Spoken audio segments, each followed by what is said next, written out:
students, welcome to Easy Chemistry. Today we are going to explain you ideal solution for Raoult's law. So what do you mean by ideal solution? The solution which obeys Raoult's law for entire composition of solution.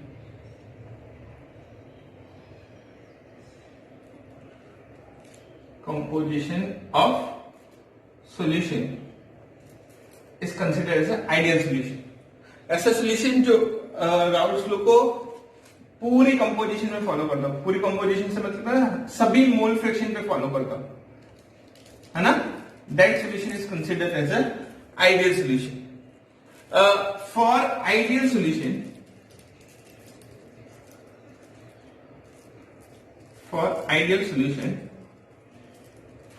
delta H mixing is always 0. Delta V mixing is also 0. अब इन दोनों delta H mixing और delta V mixing का मतलब क्या है? Delta H mixing का मतलब है कि सॉल्यूशन एंडोथर्मिक नहीं है, सॉल्यूशन एक्सोथर्मिक भी नहीं है ना। इसका मतलब यह है कि अगर दो लिक्विड को एक दूसरे से मिक्स कर रहे हैं तो एनर्जी गेन भी नहीं हो रही और एनर्जी लूज भी नहीं हो रही, मतलब डेल्टा H पॉजिटिव भी नहीं है। अगर एंडोथर्मिक होता तो पॉजिटिव हो जाता, एक्सोथर्मिक होता तो डेल्टा H नेगेटिव हो जाता, ठीक है ना। डेल्टा V मिक्सिंग का 0 का मतलब क्या है कि दो लिक्विड जब एक दूसरे के साथ मिक्स हो रहे हैं, दे do not have any type of intermolecular attraction. अगर इंटरमोलिकुलर अट्रैक्शन हो जाता तो वॉल्यूम कम हो जाता। ये डेल्टा V मिक्सिंग का मतलब है कि if I take liquid A has volume 10 ml, okay, liquid B has volume 90 ml, तो सॉल्यूशन हैज वॉल्यूम 100 ml, है ना। वॉल्यूम चेंज नहीं हो रहा है ना। 10 ml को 90 ml के साथ मिक्स कर रहे हैं तो total volume of solution is 100. It means there is no attraction and no repulsion between liquid A and liquid B for ideal solution, for ideal condition. Yes, one more thing to understand. If I represent graphically, if I draw the graph and represent the ideal solution, so if you remember in a previous class we made a one graph, na? If xa is 1 and it goes to the xa 0, okay, here xb is 1 and it goes to the xb 0. यहाँ पर xb 1 ले रहा हूं, इसका मतलब ये मैं किसके बारे में बात कर रहा हूं? Vapour pressure of liquid A. यहां पर मैं बात कर रहा हूं vapour pressure of liquid B. जब xb 1 होगा तो वेपर प्रेशर किसके बराबर हो जाएगा? P0B. और जैसे जैसे vapour pressure mole fraction decrease होता जाएगा, vapour pressure will decrease and go to the PB. Yes, if I take xa1 तो यहां पर ग्राफ क्या बन जाएगा? P0A, जो डिक्रीज होते होते कहां पर आ जाएगा? PA. तो अगर ऐसा कोई ग्राफ बन रहा है P और PB के लिए, this graph is only for the ideal condition, ideal solutions. Yes और नो? एग्जांपल बताता हूं कि कौन से सब्सटेंस, कौन से सॉल्यूशंस फॉलो करेंगे राउल्ट्स लॉ को फॉर एंटायर कंपोजिशन. कौन से ऐसे दो लिक्विड्स हैं जिनके बीच में इंटरमोलिकुलर अट्रैक्शन बहुत कम है या तो नेग्लिजिबल है?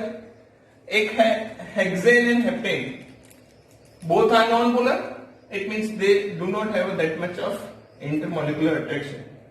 Then second is benzene and toluene. They are also non-polar.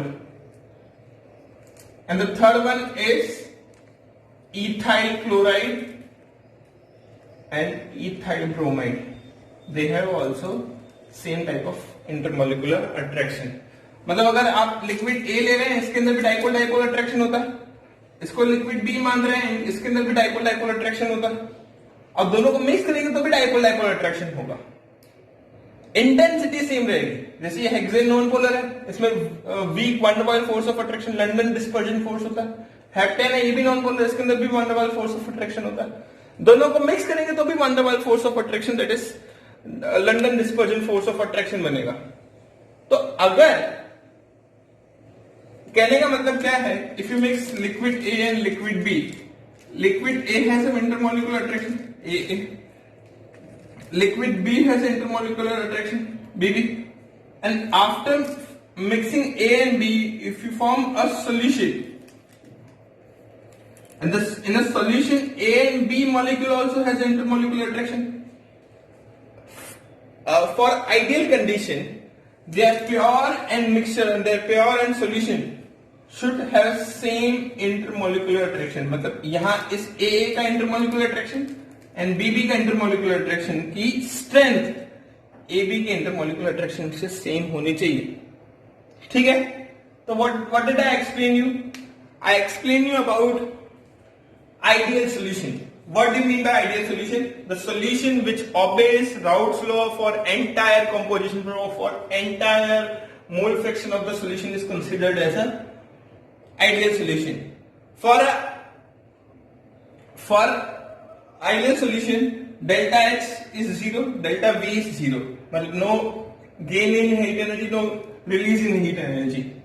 For ideal solution, there is no intermolecular attraction. It means the change in volume is also 0 and it follows this graph. Okay?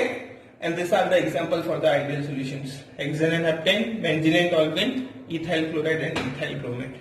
Okay. So now we are starting non-ideal solution. So what do you mean by non-ideal solution? The solution which do not obey Raoult's law for entire composition. ऐसा solution जो Raoult's law को follow नहीं कर रहा है, उसका vapour pressure mole fraction के ऊपर डिपेंड नहीं कर रहा है, ऐसा solution को हम लोग बोल देंगे non-ideal solution। या तो आप इसको बोल सकते हैं this is real solution। For non-ideal solution, delta H is not equal to 0. It means either it will be a delta H, its delta H will be a positive, या तो उसका डेल्टा एच क्या होगा, negative होगा, या तो इसका मतलब है कि उसका सॉल्यूशन या तो एंडोथर्मिक होगा या तो उसका सॉल्यूशन एक्सोथर्मिक हो जाएगा। ठीक है, आफ्टर मिक्सिंग वॉल्यूम या तो बढ़ेगा या तो घटेगा, डेल्टा वी या तो पॉजिटिव हो जाएगा या तो नेगेटिव हो जाएगा। अब आप ध्यान से समझिए, ग्राफ से समझाता हूं मैं आपको कि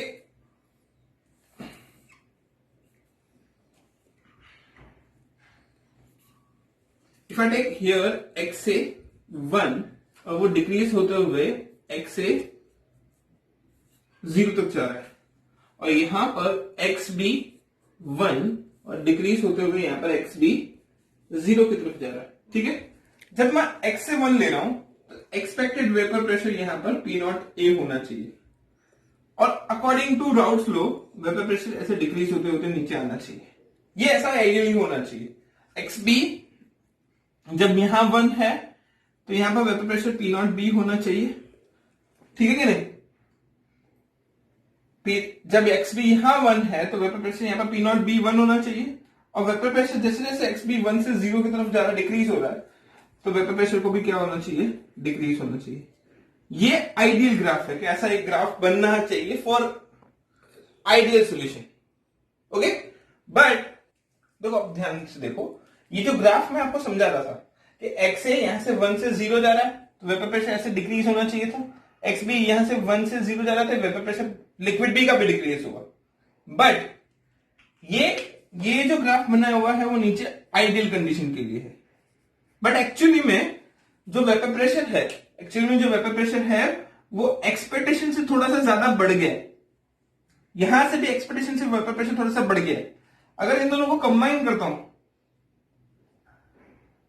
तो भी उसका वेपर प्रेशर कंबाइन होने के बाद भी थोड़ा सा ज्यादा है। इट मींस जो वेपर प्रेशर जो हमने एक्सपेक्ट किया था उससे वेपर प्रेशर बढ़ गया। It means we can say this solution shows positive deviation from Raoult's law.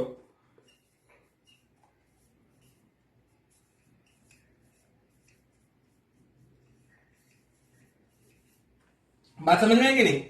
Non ideal solution तो है ही है, बट नॉन आइडियल सोल्यूशन में भी ये सोल्यूशन क्या है, this solution shows positive deviation from Raoult's law. अगर एक और ग्राफ बनाते हैं और समझते हैं,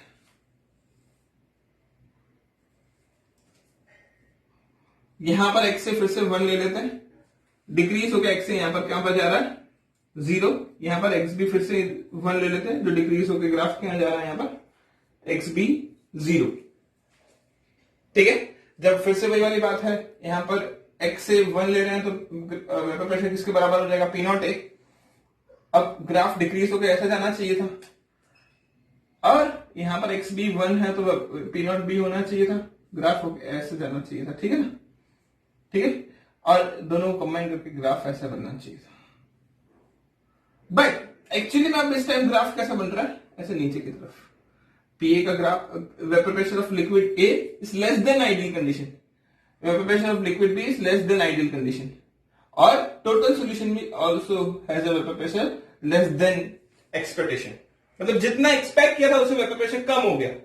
इसका हम लोग बोल देंगे this solution is showing negative deviation from Raoult's law.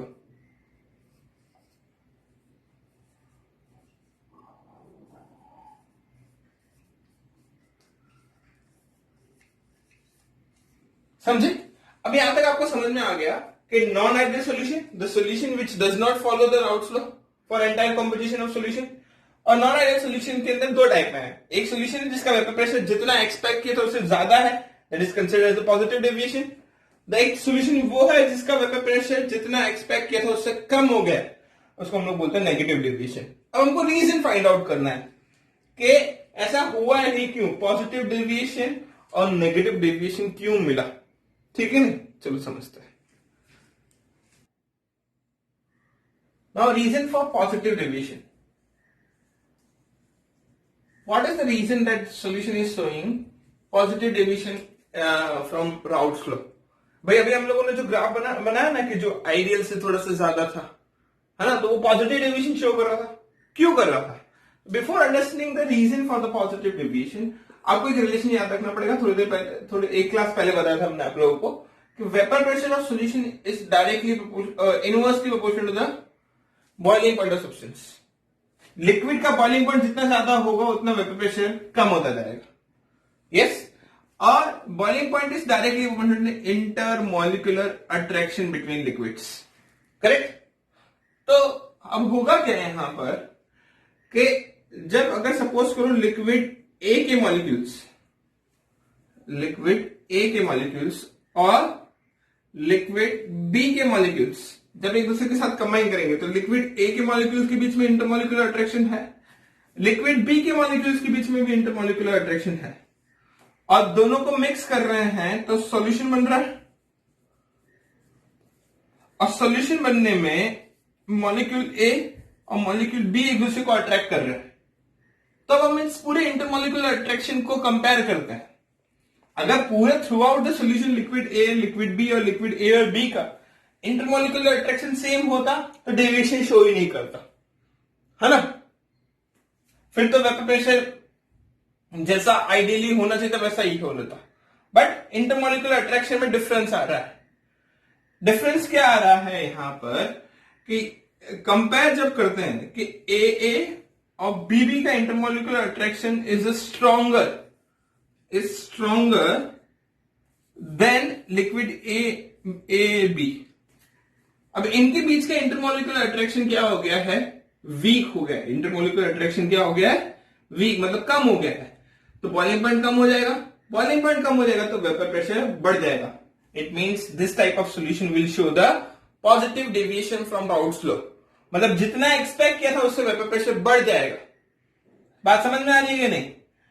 फिर इसी तरह अगर आपको रीजन फाइंड करना है for negative deviation, reason for negative deviation, उसके लिए भी ये सेम रिलेशन लिखेंगे। Vapour pressure is inversely proportional to the boiling point and boiling point is directly proportional to intermolecular force of attraction. अब इस case में क्या हो जाएगा, लिक्विड ए और लिक्विड बी एक दूसरे से मिक्स करेंगे, है ना, मॉलिक्यूल ऑफ ए के बीच में अट्रैक्शन होगा, है ना। मॉलिक्यूल्स बी भी एक दूसरे के साथ अट्रैक्ट करेंगे और दोनों को मिक्स किया और सोल्यूशन बना दिया, तो सोल्यूशन ए और बी के बीच का इंटरमोलिकुलर अट्रैक्शन बनेगा। अब इस टाइम क्या होगा, ए और बी की इंटरमोलिकुलर अट्रैक्शन थोड़ा सा स्ट्रॉन्ग होंगे। ए और बी के बीच का इंटरमोलिकुलर अट्रैक्शन थोड़ा सा क्या हो जाएगा, स्ट्रॉन्गर। बट ए और बी के बीच का intermolecular attraction with compare to the A B attraction, intermolecular attraction will be a weaker. इनके बीच का इंटरमोलिकुलर अट्रैक्शन वीकर हो जाएगा। अब देखो इंटरमोलिकुलर अट्रैक्शन स्ट्रॉन्ग हो गया सॉल्यूशंस में। अब इंटरमोलिकुलर अट्रैक्शन जब बढ़ जाएगा तो बॉइलिंग पॉइंट भी बढ़ जाएगा। बॉइलिंग पॉइंट बढ़ जाएगा तो वेपर प्रेशर जितना एक्सपेक्ट किया था उससे कम हो जाएगा, मतलब negative deviation from Raoult's law. अब अगर मैं एग्जांपल्स की बात करता हूं, किसकी बात करता हूं, example for positive deviation. Positive deviation का एग्जांपल की जब मैं बात करता हूं तो पहला एग्जांपल है साइक्लोहेक्सेन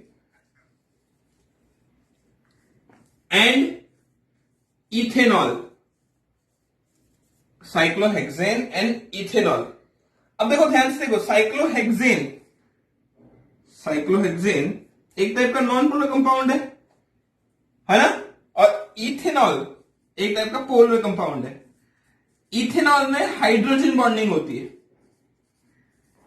बट अगर ये इथेनॉल जब साइक्लोहेक्सेन के साथ मिक्स करेगा तो क्या हाइड्रोजन बॉन्डिंग बनाएगा? नहीं बनाएगा। इसका मतलब इनके बीच का इंटरमोलिकुलर अट्रैक्शन वीक हो गया, मतलब it will show positive deviation from Raoult's law.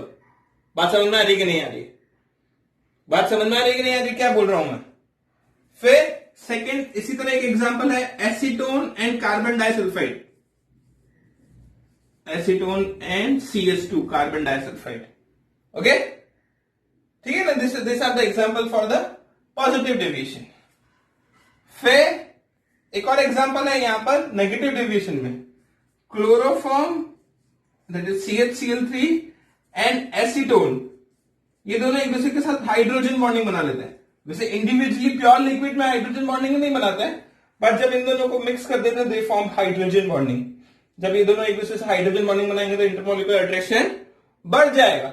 Intermolecular attraction बढ़ जाएगा तो बॉइलिंग पॉइंट बढ़ जाएगा, वेपर प्रेशर कम हो जाएगा। इसका मतलब negative deviation from Raoult's law. ठीक है ना? तो ऐसे कई सारे एग्जांपल हैं जो पॉजिटिव डेविएशन और नेगेटिव डेविएशन दिखाते हैं।